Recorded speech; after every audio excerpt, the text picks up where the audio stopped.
Why? I mean, why? As you wish.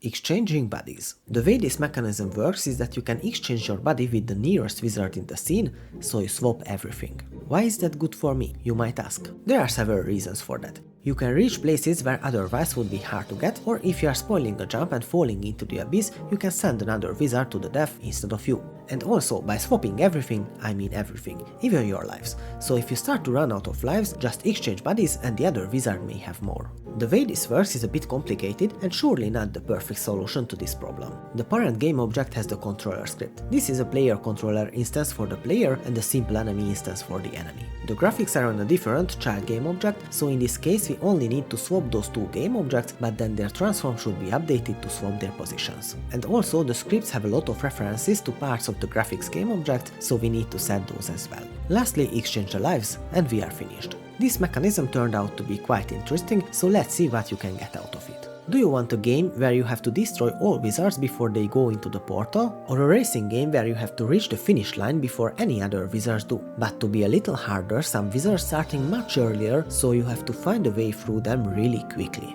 Whichever one you choose, you have to be really fast.